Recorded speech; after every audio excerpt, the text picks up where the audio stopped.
Выпускник 10-й средней школы Артур Аракелян с гордостью носит звание Героя Абхазии, хотя сам он считает, что ничего особенного не сделал. Он пошел на войну с первых же дней и до победного конца был на фронте. Был артиллеристом. Сперва находился на Гуместинском фронте, затем вместе с десантом высадился в Тамыше и со своей боевой машины до победного конца находился на Восточном фронте, нанося врагу непоправимые потери. Все это время его родители не подозревали, что их сын воюет. Артур покинул Сухум с младшим братом как беженец, добрался до Сочи, отправил брата в безопасное место, сам через горы обошел Гагры и прибыл в Гудауту. «По-другому я и не мог поступить», — говорит он, — «ведь это мой дом, моя родина, и должен был ее защищать», — отмечает ветеран. Я слышал по телевизору призыв Владислава Григорьевича «Всем никому не безразлично». Мне она была не безразлична. Вот я стал рядом со своими друзьями, одноклассниками, близкими. Вот. Никакого героизма я не проявлял, я был просто рядом со своими друзьями. У меня совесть грызла бы, как я мог не пойти, бросить вот на произвол своих друзей, близких, в Абхазию, свою родину. Вот. Я всегда считал, что это моя родина. Это было варварством, дикостью. Я никогда не мог подумать, что люди такого уровня, как Шеварднадзе, могут послать сюда войска. Просто вот на беззащитных людей, без всякого, это было для меня, конечно, шоком. Хотя предполагал, что может быть такие развития, мог быть, но не так. И вот не вот так вероломно. На Шромское направление, так как я эти места знал, хорошо, мне было легко там ориентироваться. Да и дачный участок был, и людей я там знал многих, поэтому там находился я. Но такого названия у нас не было, вот собранная какая небольшая группа была. Сколько человек? Человек 10 было, 12. Вот. И оружие посменно тоже у нас было, такого масштабного не было оружия. Наша задача была охранять эту сторону. Я несколько раз даже переходил туда, через речку, посмотрел, там грузинские посты стояли. Вот. Места знакомые были, потом возвратился назад. И вот когда Гагру уже освободили, я спустился в ПТУ была пушка, мне вот АСВ Аркадий говорит, в ПТУ говорит, стоит пушка, говорит, ты говорит, как специалист, говорит, пошел бы, говорит, и занялся бы, говорит.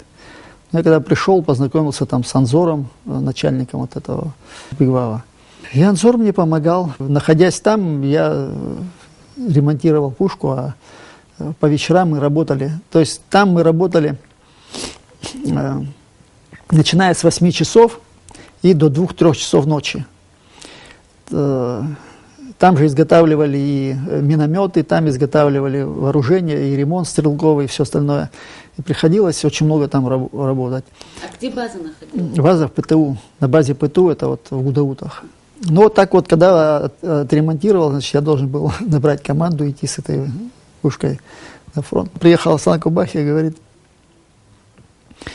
нам нужны специалисты, говорит, вот здесь, говорит, собирается группа, 2-я пушечная батарея, говорит, и, говорит, будем ее формировать. И поехали мы с ним на Золотой берег агитировать людей. В общем, сагитировали, привезли в Афон. Вот с этой пушкой, значит, производили обучение. Амиран Салакая был там, Мукба Шматович был у нас, Гарри Гонжуа.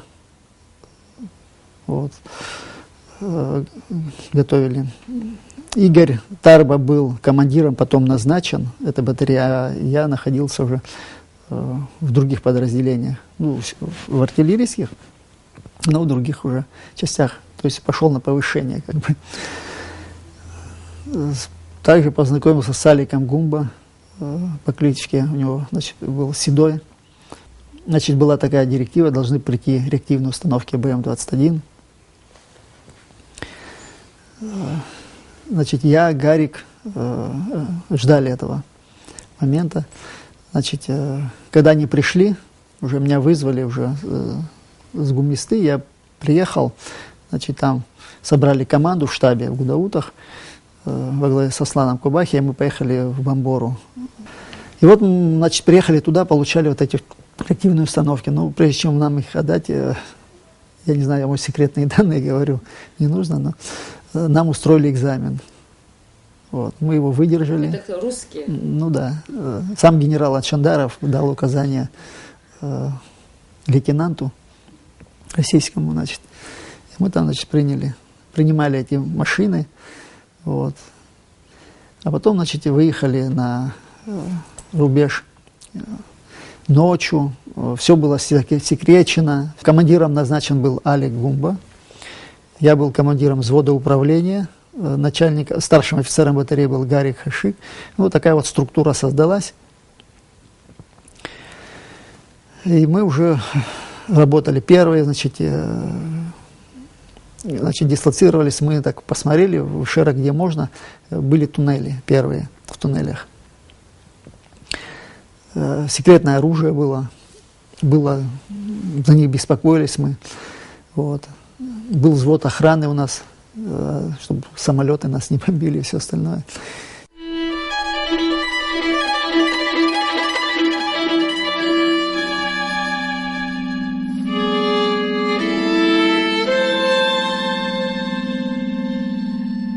Первый залп был дан в Ишерах. В Ишерах был дан по Гуместе. Второй залп был дан по селу Шрома. Потом мы, значит, выезжали, значит, по туннелям, по всем туннелям на передний край. Я выезжал, значит, водитель, наводчик, я. Вот. И с Ишеры там тоже делали очень такие работы. Прежде чем стрелять, мы выходили сами с рулетками, мерили шаги. Эта процедура была сложная. Стрелять с реактивных установок по закрытой цели. Цели закрытые, это не видишь, куда стреляешь. Мы рассчитывали все по картам, вот, вычисляли и потом стреляли. Все рассчитывали, вбивали колышки, ставили отметки для водителя. Вот. Водители тренировались для того, чтобы заехать точно, стать. Там разница в миллиметры. Вот. Ну вот таким образом выстреливали, а потом по нам давали, конечно, оборотку. Грузины были в артиллерии были сильнее нас намного. Превосходство у них было большое. Вот. Все точки у них были намечены, поэтому буквально за какие-то минуты, за 2-3 минуты они давали ответный огонь. И падал такой шквал огня. Просто оттуда выбираться было очень сложно.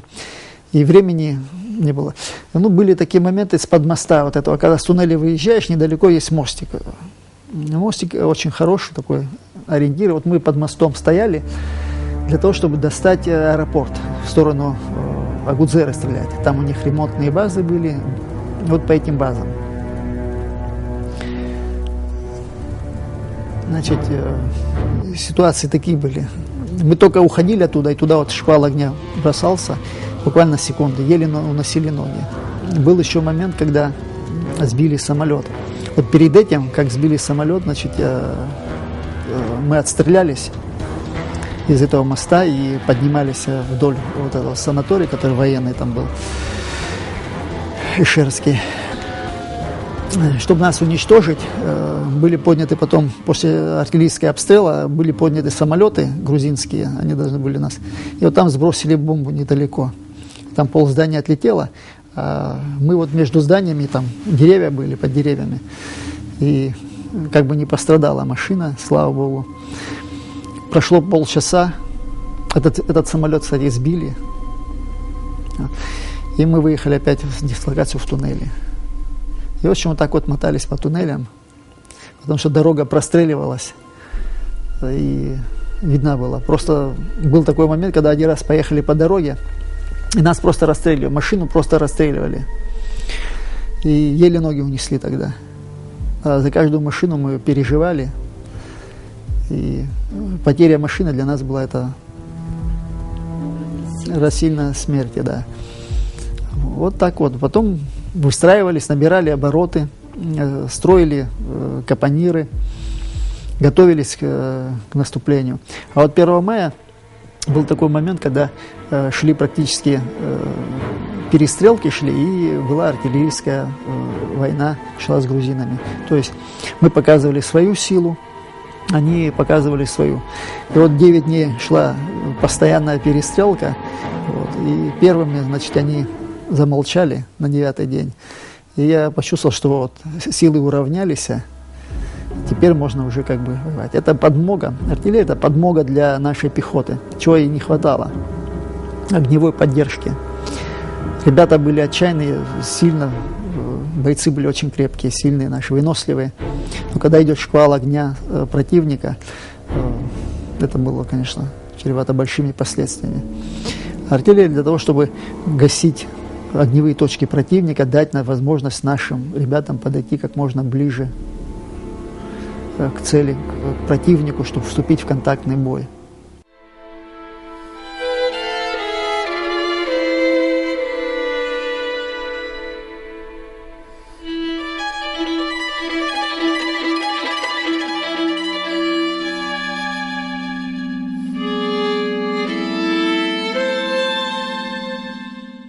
И я, значит, и Заур Анкваб, и Миная Жора, да, значит, отправились в Гудауту. Приехали мы в Гудауту к штабу. Когда по телефону я спросил у Асана Кубая, куда ехать, он говорит, приедешь, там тебе все скажут. Вот. Ну, я приехал в Гудауту, в штабе сказали ехать на берег моря. Приехали на берег моря. Там только я узнал, что такая ситуация. Нужно ехать на Восточный фронт, отправить реактивную установку. Но когда я узнал об этой ситуации, что нужно ехать на Восточный фронт, я это принял с радостью, как бы. Вот. Я сказал, какая разница, где воевать, там или здесь. Вот. Раз надо поехать, ехать. Если едут 300 человек на Восточный фронт, десант. Тамышский десант. Да, Тамышский десант, то я такой же солдат, как и все остальные. Вот. Я согласился и поехал. Значит, там был Тимур Надарай. Вот с Тимуром Надараем мы там познакомились. И так как я ничего не знал, куда едем, что едем, хоть какие-то директивы получить. Вот. Местность незнакомая. Вот. И Сергей Михайлович Логов был. Вот Сергей Михайлович Логов, Тимур, мы, значит, там, значит, момент такой был. Привезли снаряды, ну, много чего. Я стал подготавливать машину. Машина, которая отправлялась на Восточный фронт, она не была готова к бою. Там на месте, на берегу я стал ее готовить. Раз еду в бой, значит, надо ее было подготовить. Там же мы ее расконсервировали, подогнали, привезли снаряды. Изугович привез снаряды, как бы. Мы их там вычистили, зарядили машину. Вот. Заправились, загнали ее задним ходом, чтобы она сразу могла десантироваться и все остальное. Вот. И отправились в море. Вышли в нейтральные воды. В нейтральных водах Тимур стоял за пулеметом всю ночь. Вот. Потом отправил, сказал, чтобы я шел в трюм и отдыхал. Ну, это нормальное явление, перед боем всегда надо выспаться, хоть чуть-чуть поспать, потому что это было напряженно. Ехали, шли мы туда, я не знал, куда иду, где будем высаживаться, что там, какие развития событий, ничего абсолютно. Вот.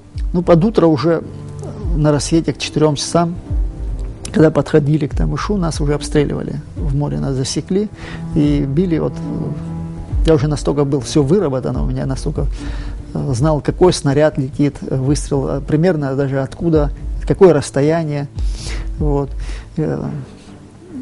куда он летит, ко мне или мимо летит. Настолько было все выработано уже в голове, что я определил, что это с военно-морской базы, которая находилась в Очимчирах, вот, оттуда и шла стрельба. Сначала, значит, они засекли, начала стрелять одна пушка, вот, через 2-3 минуты стало 2 стрелять, потом 3, и они, значит, проснулись неожиданно, и пока все собрались, у них потом где-то через минут 5 задействована была вся батарея. Ну, полная, значит, команда была полным ходом к берегу, будем высадкой, и самое интересное, там такой момент, водителя у меня тоже не было, водитель не поехал со мной. Вот. Так получилось, что все пришлось искать сподручно. Первое, что мы нашли водителя, который... Вот я вышел первым и стал выводить машину на грунт и выводить машину. Машина завелась с полуоборота. Это как боевая единица. Сама десантировалась. Вот. Прошлась, вот, я ее вывел, значит, идя впереди машины, вывел ее на дорогу Тамышскую. Метров 300-400 по Ольхе, там ольховые заросли были туда. Потом вернулся обратно, и с Тимуром мы стали разгружать снаряды. Вот, обстрел шел страшный, шквал огня. А перед этим, когда мы уже подходили к барже, нам навстречу вышла группа, тамышская группа. Значит, как называлась эта группа, была тамышская во главе с Заза Зантария. И когда вот вышли под этим обстрелом, они нам дали пояснение, что... А самый интересный момент, когда вот мы не знали, кто эти люди, может, это диверсия или нас ждут, вот могли попасть. И здесь кричали по-абхазски, там нам отвечали, тем не менее мы готовы были друг друга стрелять. Стояли впереди на мостике. Такой момент, когда готовы были... Вот, и кто-то кого-то узнал, кто-то пароль, и, значит, свои, и все. И вот они, значит, сообщили, что мы в окружении, никакого коридора нету. Справа грузины, слева грузины, впереди нас грузины, а там за ними пробиваются наши части, пробиваются. Вот она, группа их, значит, да, как они знали хорошо местность, это небольшая, значит, группа пробилась и смогла нас встретить. Они были в красных повязках, мы в зеленых повязках, в общем, были куча непонятного была. Но в итоге шел страшный обстрел, и вот мы с Тимуром смогли вытащить только 21 снаряд. Снаряды, когда падать стали возле корабля, они бомбили практически корабль, хотели его взорвать. Это была пороховая бочка, там была куча снарядов от реактивной установки. Вот эти там снаряды были и для танка, и боеприпасы были, и оружие было. В общем, что могли, побросали вот на берег.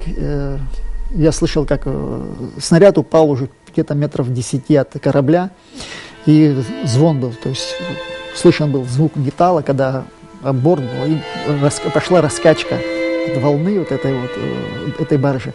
Баржа была не военная, она была обычная баржа, сухогруз, приспособили ее под военные действия, и где нужно было уходить. И был, значит, капитан приказ, чтобы баржа ушла и вечером должна была прийти.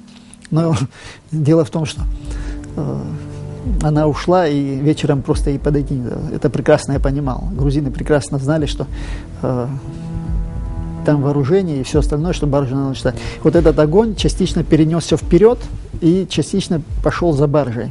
Вот. Здесь получилась маленькая разгрузка. Вот. А грузины, зная, они обстреливать начали дорогу. Дорогу сплошь и рядом. А сразу образовал, вот из группы ЗАЗы образовалась пулеметная точка рядом, там, где мы высадились, Гия Маланзия из его группы, значит, там 2 человека с ним было, они организовали пулеметную точку и отстреливали берег моря, не давали подойти. Когда мы стали пробиваться, значит, пройдя уже где-то метров 500, что получился бой небольшой, вот у меня кончились патроны, вот и я Тимуру говорю, я пошел за патронами. Он говорит, зачем, куда пошел ты, говорит. Вот. И такой момент, когда Тимур прекрасно знал, что я единственный специалист и не хотел меня отпускать. Но я убежал и, значит, прибежал к ребятам. Говорю, патроны нужны мне 5,45. Они говорят, у нас нету 5,45. Пойди, говорит, вон там на берегу, говорит, может что-то есть. Но я ползком поплыл, то есть пополз по песку. Нашел, перебирал и практически ни одного не нашел. И один ящик был с 5,45. Я его вскрыл, вытащил цинк и притащил к ним. Я говорю, ребята, у меня ни штык ножа, ничего дайте. В общем, у меня как бы обстрел шел. И все это дело с ползком. В меня стреляли с той стороны. И вот таким образом, когда я уже в окопчике небольшом находился, в таком полулежем состоянии, мне дали штык-нож, я вскрыл этот цинк, накидал в карманы патронов кучу. А он говорит, а что, говорит, ты с одним рожком приехал? Я говорю, да, больше нет у меня. Но мы, говорит, ничем помочь не можем, у нас, говорит, 7 только, говорит, 7,62. Вот так вот. И я, значит, наверное, и дальше, значит, полусидя таким гусиным шагом, перебежками побежал навстречу. Пробежал эти 500 метров под обстрелом. Пришел, значит, я, значит, с группы ребята, Сергей, вот так потихоньку мы стали пробиваться. То есть по моей просьбе, значит, я объяснял Тимуру, что нужно делать, как. Мы выстроили боевой порядок, и вот в боевом порядке уже группа, значит, казаков перешла через речку к нам, мы соединились, образовалась небольшая группа, это где-то от моря метров 500 было. Сергей Михайлович Логова тоже сыграл большую роль в этом. И, в общем, вот так вот продвигались. И пошел обстрел, там налетел на нас самолет, вывели машину влево, в сарай, спасли, он круг такой дал, улетел.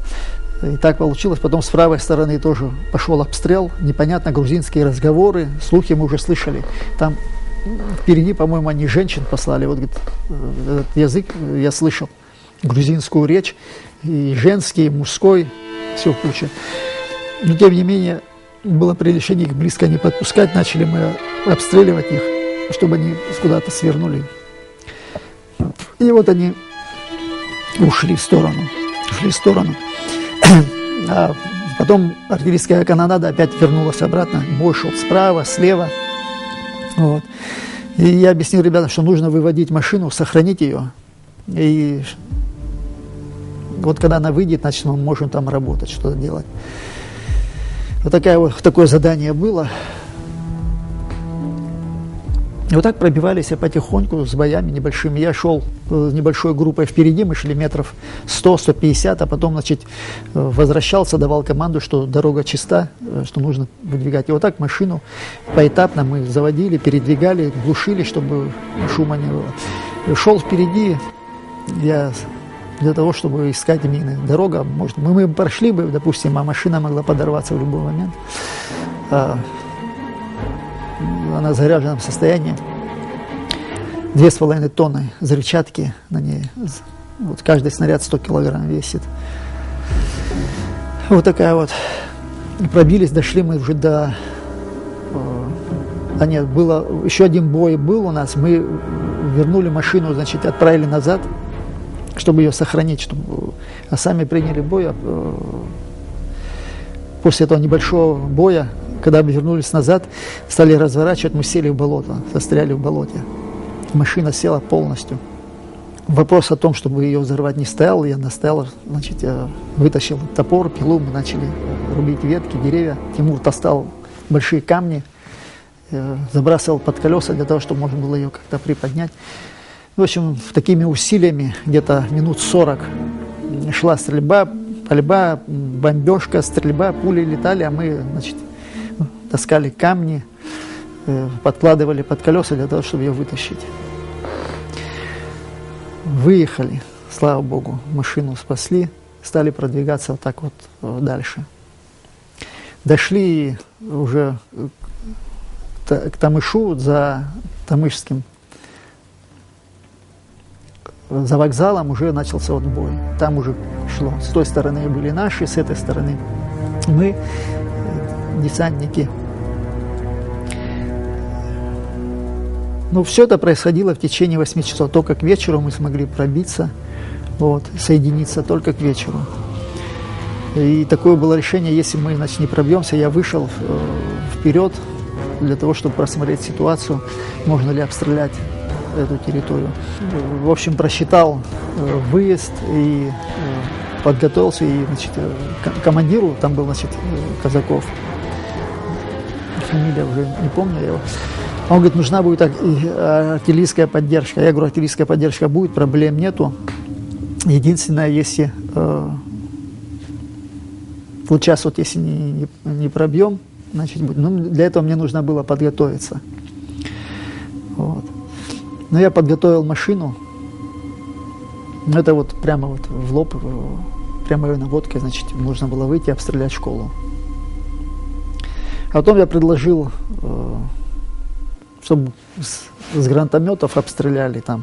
Ну, тогда он согласился и сказал, что у них нету кончились и туры, кончились боеприпасы, гранатометы, и машину пришлось отправлять, боевую машину пришлось отправлять снова к берегу моря и подвезти боеприпасы. Я, Тимур, еще ребята, человек, наверное, нас было 7-8 на машине, уже прямым ходом на скорости добрались до берега. Значит, машину оставили метров за 300 под обстрелом, под артобстрелом, под пулями. Вытащили оттуда и боеприпасы, несколько ящиков туры, гранатометных снарядов набрали, загрузили на машину и подвезли к кладбищу. Вынесли, раздали. Каждый подходил, просил патроны, потому что патронов не хватало. Все, что было, вот, пока с берега дошли, люди с вещмешками шли с этими патронами, они по дороге валялись, мы закидывали на машину и подвозили. И штурм, в общем-то, удался именно гранатометными выстрелами, турами. Пришлось обойтись. Затем, когда мы выводили машину, там, значит, горела техника, все горело, все как в кино было, как в этих самых. Я такого боя еще не припомню. Видел много вот на Гумистейке бои. Если на Гумистинском фронте, допустим, у нас было, все было практически. Тоже было тяжело. Война, трагедия, все. То там люди неимоверно воевали. Стойко вот, лица у них были как железные.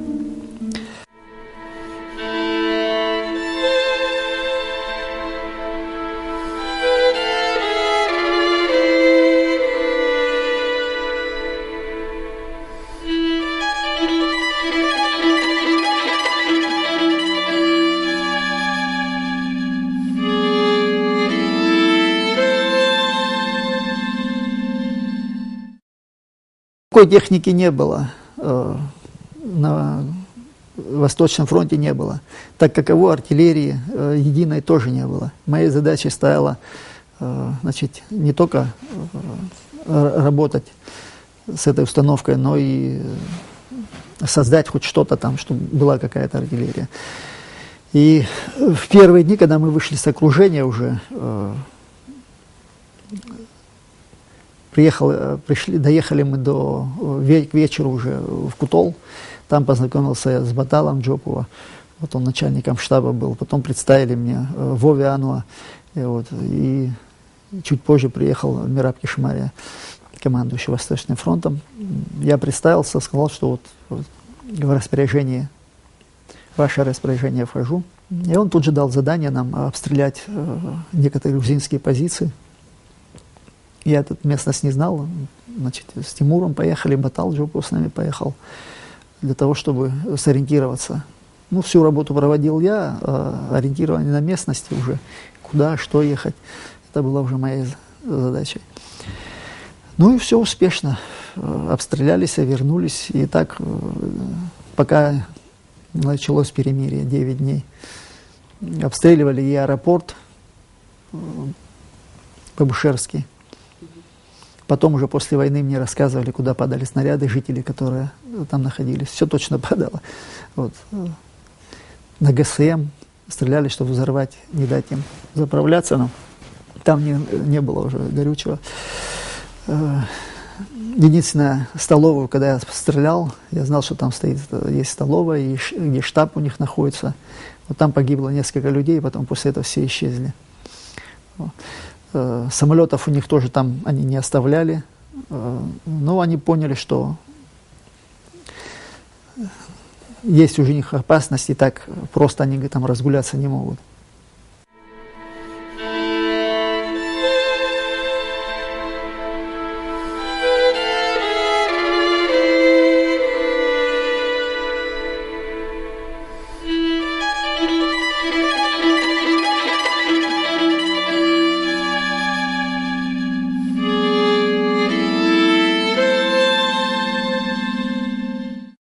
Владислав Григорьевич приехал провожать десант в окружении охраны. Он далеко было такое бревно, он присел там, сидел. шла работа подготовки. Вот, для того, чтобы уехать, мне нужно было машину готовить. И он все время спрашивал, а что я делаю, вот, как я делаю. Вот. И вот Гарри Кайба ходил, все время задавал мне вопросы, я потом отвечал Владиславу Григорьевичу, так как я в этом моменте, был момент, когда я просто работал, делал свое дело и тут же отвечал на какие-то вопросы. Он был озабочен тем, что как происходит подготовка. Вот. Он назвал меня своим спартанцем, еще одним спартанцем. Вот. И так вот сказал, вот, видишь, какие у меня, говорит, бойцы есть, говорит. А я, значит, сказал, что я выполню все, что возможно, я сделаю, и невозможное тоже. Что я обычный солдат. Он спросил, у тебя пистолет есть? Я говорю, у меня нету. Вот, только автомата. И он подарил мне пистолет. Просто вот, как солдату, который вот сейчас идет в бой. Без всяких каких-то эмоций, вот подарил и все. Великий человек, который до конца стоял со своим народом, все, что можно, сделал, даже невозможное. Но на тот момент это был символ победы, как Великую Отечественную войну говорили, умирали за Сталина, то я готов был отдать жизнь за Владислава.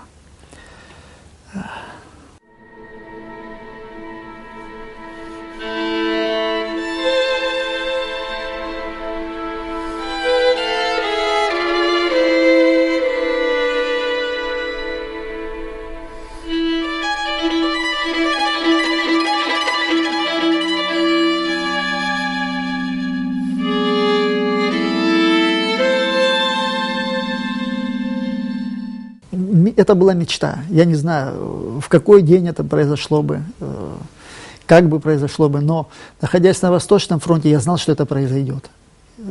Я находился там до конца, потому что многие уезжали, вот те, которые были в десанте, люди, которые пришли со мной на Восточный фронт, прибыли, которые воевали там, многие уехали потом на вертолете, вот, потом, когда было перемирие, на барже, вот, казаков отправляли. Они уехали все, а я до конца оставался там. Я сказал, пока моя боевая машина со мной, веренная мне, вот, и обещание, которое дал Владиславу Григорьевичу, как солдат я свой долг выполнил. Я поздравляю всех с этим праздником. Все мы ждали этого дня. Только одни встретили его на восточной стороне, другие на Гуместинской. Но Абхазия одна, целая, и благодаря всем мы его соединили, единое целое. Ценой, конечно, больших потерь, жертв. Я желаю всем созидания, труда, и чтобы были герои там, и патриоты, настоящие патриоты в строительстве абхазского государства. С Днем Победы! Такова история героя на войне. И завершая цикл передач о ветеранах войны, я еще раз убедилась, что истинные герои скромные, не кичатся своими поступками, не считают, что совершили героический поступок, а просто делали свое дело, делали, что умели и могли. И мне хочется прибегнуть к пафосу, и это именно тот случай, когда, не боясь громких слов, хочется сказать: ветераны, спасибо, что вы есть, спасибо за то, что вы выжили, и спасибо вам за победу.